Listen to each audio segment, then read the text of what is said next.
السلام علیکم دوستوں، میں ہوں معظم فخر۔ دوستوں، مسلم لیگ نون نے ضمنی انتخابات کو پی ڈی ایم کے پلیٹ فارم سے لڑنے کا فیصلہ کیا، اور اس حوالے سے یہ والی جو خبر ہے یہ میں نے کچھ عرصہ پہلے بریک کی تھی کہ پی ڈی ایم اب انتخابی اتحاد میں تبدیل ہوگا، اور مستقبل کے جو بھی الیکشنز ہیں، چاہے وہ ضمنی الیکشن ہیں چاہے وہ عام انتخابات ہیں، پی ڈی ایم اپنے پلیٹ فارم کو اب انتخابی اتحاد کی بھی شکل دے گی۔ تو اس سلسلے میں اب پہلا فیصلہ سامنے آ گیا۔ پی ایم ایل این کی لیڈرشپ کا کل ایک اجلاس ہوا ہے جاتی عمرہ لاہور میں، جس کے اندر یہ فیصلہ کیا گیا ہے کہ پی ڈی ایم ضمنی انتخابات میں نون لیگ پی ڈی ایم کے پلیٹ فارم سے ضمنی انتخاب لڑے گی، اور خاص طور پر سندھ کے اندر پی ڈی ایم جو ہے وہ پیپلز پارٹی کے مقابلے میں امیدوار کھڑے نہیں کرے گی۔ اسی طریقے سے مسلم لیگ نون کے اجلاس میں یہ امید ظاہر کی گئی ہے کہ دیگر جماعتیں بھی اسی جذبے کا مظاہرہ کریں گی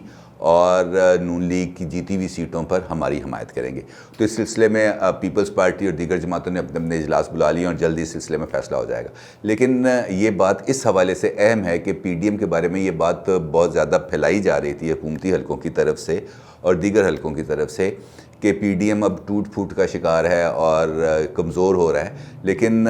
یہ والے فیصلے اگر پی ڈی ایم باضابطہ طور پر اپنے آپ کو ایک انتخابی اتحاد میں تبدیل کر لیتا ہے اور مل کر آگے بڑھنے کا فیصلہ کرتا ہے انتخابی میدان میں، تو یہ اس کے لیے جسے ہم کہہ سکتے ہیں نا کہ اینٹی عمران ووٹ ایک جگہ پر اکٹھے ہونے سے ایک بریک تھرو ملنے کا امکان ہے۔ تو یہ بھی ایک اچھی اسٹریٹجی ثابت ہو سکتی ہے پی ڈی ایم کے پلیٹ فارم سے۔ اس اجلاس کے بعد احسن اقبال نے جو ایک بات کی وہ سب سے زیادہ امپورٹنٹ تھی۔ احسن اقبال نے اس اجلاس کے بعد جب میڈیا سے گفتگو کی تو ان سے انہوں نے سوال پوچھا صحافیوں نے کہ آپ کے بارے میں تو یہ بہت زیادہ تاثر پھیلایا جا رہا ہے کہ آپ این آر او لینے کے لیے یہ سب کچھ کر رہے ہیں۔ تو احسن اقبال نے اس کا جواب میں یہ کہا کہ این آر او ہم نہیں لے رہے، این آر او تو حکومت نے لیا ہوا ہے، اور وہ فارن فنڈنگ کیس کے این آر او کی بیس پر ابھی تک حکومت میں ہے۔ تو اگر دوستو آپ کو یاد ہو تو یہ فارن فنڈنگ کیس اس وقت ایک بہت زیادہ جیسے ہم کہہ سکتے ہیں کہ نمایاں ہو چکا ہے، منظر عام پر آ چکا ہے، اور اس وقت تمام نگاہیں فارن فنڈنگ کیس کی طرف مبذول ہیں۔ ہمارے ایک دوست ہیں گوہر بٹ صاحب، انہوں نے چند دن پہلے یہ خبر بھی بریک کی تھی کہ فارن فنڈنگ کیس اب 13 جنوری کو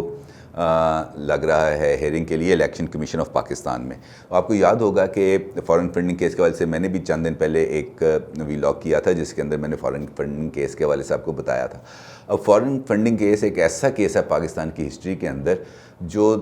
طویل عرصے سے الیکشن کمیشن کے اندر زیر التوا ہے، جس کے اوپر کئی سوال اٹھے ہیں ماضی میں بھی اور اٹھتے جا رہے ہیں۔ آپ کو یاد ہوگا کنور دلشاد جو سابق سیکرٹری الیکشن کمیشن تھے، انہوں نے بھی اس بارے میں کہا تھا کہ یہ foreign funding case in fact P T I کے لیے ایک بارودی سرنگ ہے، کیونکہ جیسے ہی اس کیس کا فیصلہ ہوگا پوری کی پوری پی ٹی آئی بطور جماعت تحلیل ہو جائے گی، کیونکہ یہ اگر ان پر یہ الزام ثابت ہو جاتا ہے کہ انہوں نے غیر ملکیوں سے اور پاکستان دشمن سٹیٹس سے پیسے لیے ہیں، فنڈنگ لی ہے، تو پھر پوری جماعت اور اس کے منتخب اراکین بھی نااہل قرار پائیں گے۔ اکبر ایس بابر تھے پی ٹی آئی کے بانی رکن ہیں، اور انہوں نے یہ والا کیس تقریباً آج سے 6.5 سال پہلے 4 نومبر 2014 کو فائل کیا تھا الیکشن کمیشن کے اندر۔ یہ کیس طویل عرصے سے زیر التوا ہے، کیونکہ پی ٹی آئی کے وکلاء بار بار اس کے اندر التوا لیتے رہے، اور جب اس کا کوئی فیصلہ کن موڑ آیا تو انہوں نے ایک اپلیکیشن دے دی کہ آپ ہمارے اوپر تو یہ پروب کر رہے ہیں کہ ہم نے فارن فنڈنگ لی ہے، تو آپ پیپلز پارٹی اور مسلم لیگ نواز سے بھی اس کا اپنے ساری ڈاکومنٹس منگوائیں تاکہ ان کی بھی پروب ہو۔ تو اس کے اوپر پھر الیکشن کمیشن نے ان تمام جماعتوں سے بھی ان کے متعلقہ ریکارڈز منگوائے، اور پھر ایک اسپیشل سکروٹنی کمیٹی قائم کی جس نے اسٹیٹ بینک سے اور دیگر ان جماعتوں کے اکاؤنٹس مکمل طور پر حاصل کیے اور اس کی چھان بین کی۔ لیکن یہ رپورٹ جب انہوں نے پیش کی الیکشن کمیشن کے آگے تو الیکشن کمیشن نے اس رپورٹ کو رد کر دیا، کیونکہ اس کا یہ کہنا تھا کہ اس رپورٹ کے اندر کسی بھی فرد یا جماعت کے اوپر ذمہ داری کو فکس ہی نہیں کیا گیا۔ جو پی ٹی آئی ہے اس کے تقریباً 26 اکاؤنٹس کی نشاندہی کی اسٹیٹ بینک آف پاکستان نے،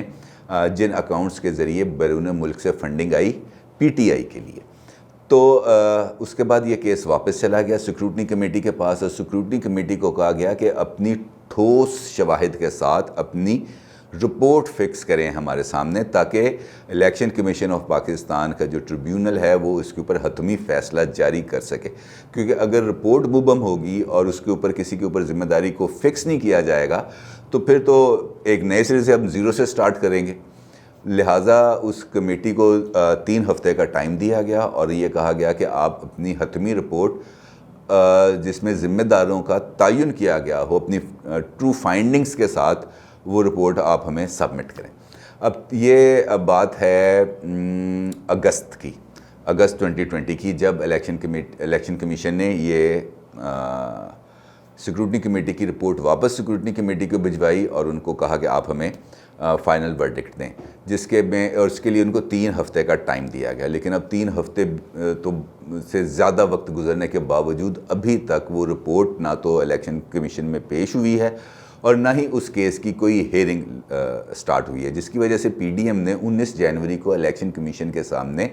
احتجاجی مظاہرے اور علامتی دھرنے کا بھی اعلان کیا تھا. اور وہ اس وجہ سے کیا تھا تاکہ اس مسئلے کو اب جلد سے جلد حل کیا جائے، تاکہ اس کا جو بھی فیصلہ ہے اس کے مطابق اگلا لاہ عمل تیار کیا جائے. اور یہ وہ کیس ہے اس وقت جو اپوزیشن کے لیے یعنی پی ڈی ایم کے لیے ایک امیدوں کا مرکز ہے، کیونکہ اس کیس کا جو بھی فیصلہ ہوگا وہ اس کو اس پولیٹیکلی اس کو انکیشمنٹ اس کی اس طرح ہوگی کہ